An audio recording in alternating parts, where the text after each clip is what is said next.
The honorary degree will now be conferred. I'm pleased to welcome Dr. Michelle Pidgeon to present the honorary degree candidate, Wendy Grant-John. Dr. Pidgeon is an assistant professor in the Faculty of Education. Dr. Pidgeon?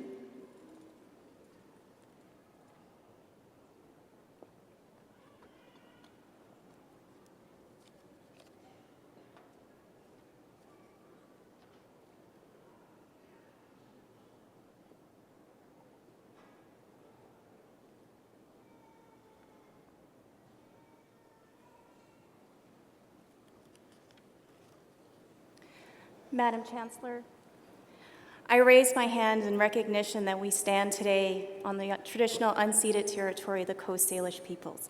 It is an honor and a pleasure to be standing with all of you. Aboriginal peoples have long recognized education as a tool of empowerment, transformation, and self-determination. Our people are leaders committed to social change with a responsibility to understand and respect self, culture, and community, and the responsibility to pass that wisdom on. Wendy Grant-John lives these values every day. A member of the Musqueam First Nation, she is an inspired leader who has helped bring transformative change to Indigenous communities across this country, while simultaneously helping build stronger relationships between Aboriginal and non-Aboriginal peoples. Grounded in her culture and guided by the teachings of her Salish ancestors, Mrs. Grant-John has served 3 times as Chief of Musqueam First Nation. A passionate advocate for Aboriginal culture, she has played a key role in revitalizing Musqueam weaving tradition, helped found the Aboriginal Healing Commission, and established the first Aboriginal commercial fishery in Canada. She continues to be involved in many government and community committees and programs, including the Big Sisters Mentoring Program for First Nations women. In 2006, Ms. Grant-John received the National Aboriginal Achievement Award in recognition of her leadership and contributions to the economic, cultural, political, and social development of the Musqueam Nation. Among her many achievements, perhaps the most important is her commitment to passing on the teachings of her people to her grandchildren, so now they know. And so now we too know that this incredible woman has not only worked tirelessly to empower Aboriginal Canadians, but through her social actions, continues to make Canada a better place for us all. Her life offers lessons for every Canadian. We enrich our relationships with family and community when we take pride in our own unique cultural heritage. And we have a duty to live our lives well by giving back to the communities in which we are members. Madam Chancellor, I ask on behalf of the Senate of this university that you confer upon Wendy Grant-John the degree of Law's honoris causa.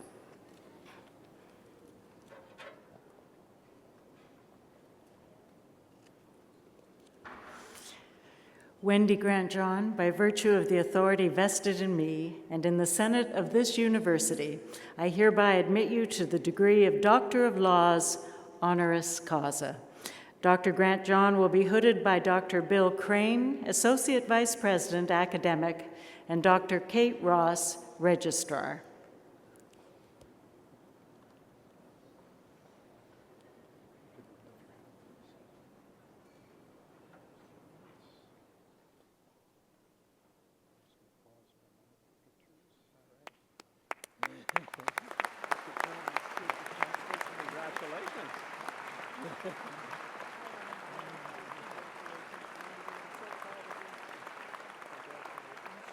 Sign some papers and then come back.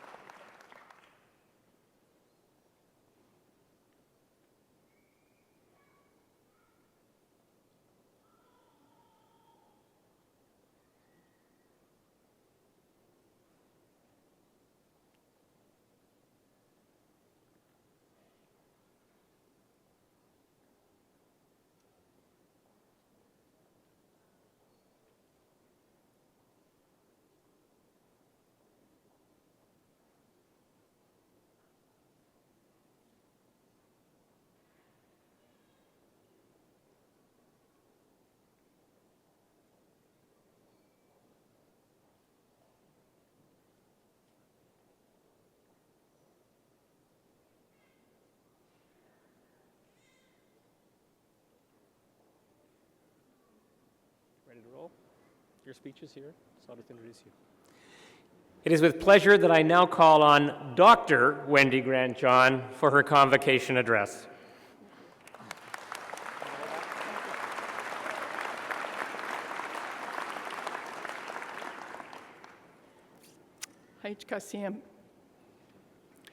Let me begin by thanking Simon Fraser University for this great honor. To Chancellor Carol Taylor and President Andrew Petter, I say Haichka. Thank you. I would also like to acknowledge and pay tribute to my fellow honorees, William Deverell, Ian Hampton, Buzz Halling. I am truly humbled to be in this great company. In looking over this graduating class, may I join with others in saying congratulations, that for all your hard work and dedication, you are finally getting to this day of pride, achievement, and celebration.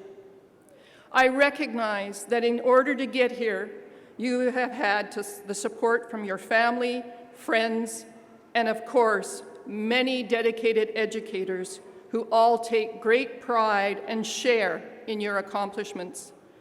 Let me join with you in thanking all these people who generously contributed to this day. Thank you. As I consider the idea of education, I would like to quote someone who I love very dearly, my favorite daughter. She's my only daughter, that's why she's my favorite, who said to me as I prepared for today, education means different things to different people.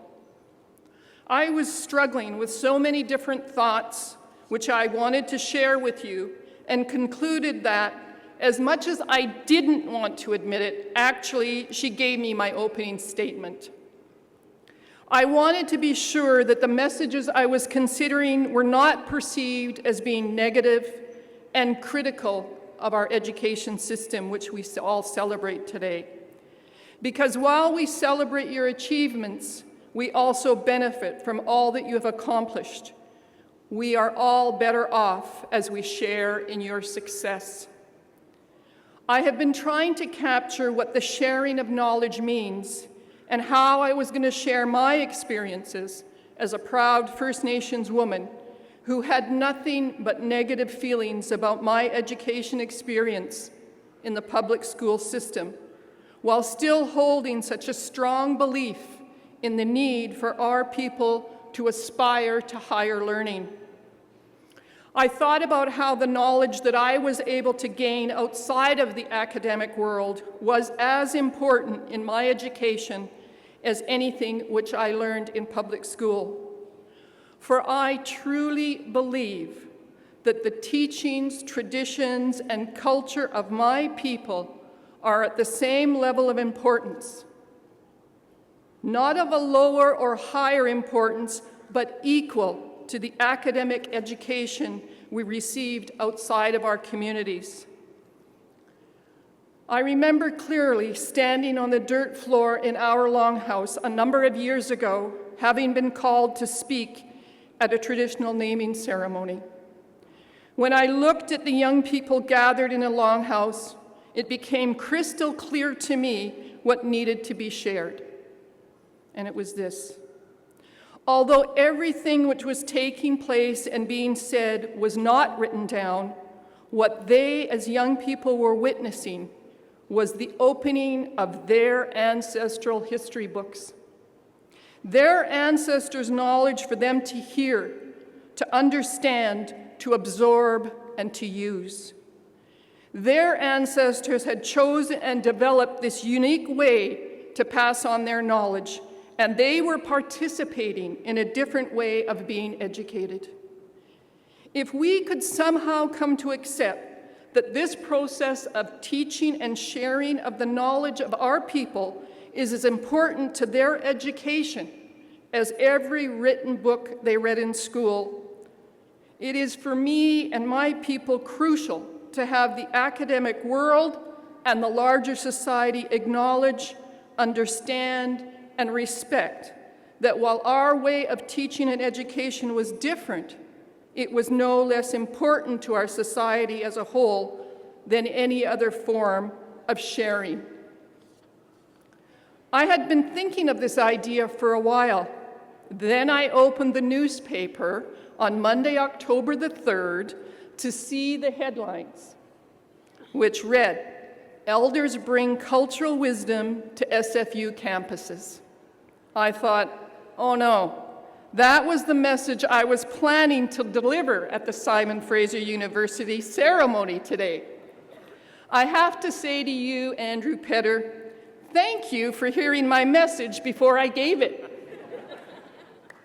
Your program here at SFU will go a long way in supporting the idea that education means different things to different people. As so many people have said in so many arenas, education sets you free. Free to think, free to explore, free to question, free to be whoever you want to be, and free to move beyond prejudice. One of the greatest lessons my late father gave me was never to accept at face value anything he told me. He said, "Question everything I say to you, and don't be afraid to challenge me, even though I am your father." And as I look back to all the great traditional teachers in my life and in my community, I truly feel blessed and humbled to have had the opportunity to share in their joy of learning, reflecting the true love of self which they had. I have come to realize, appreciate, and celebrate that they were comfortable and confident in their unique cultural beliefs, understanding, and practices, and of their place in the world in order to pass these on to their children and grandchildren. And that although these were not written in some book, it was important enough for them to pass it on proudly and with certainty. This way of teaching and their deep cultural knowledge gave me and countless others like me the strength to move through the academic system and come to this place of acknowledgement. And so, in accepting this honor from Simon Fraser University, I do so ever humbly in the name of all those great teachers on whose foundations and confidence in self that I proudly stand. In closing, may I share a humble teaching with you as you journey forward this day. The elders always said to me when I was ready to walk off of the reserve lands, "Always remember who you are and where you come from, and continue to honor those who have laid the path of education and learning upon which you are so privileged to travel." Haichka to each and every one of you. Thank you. Thank you so much.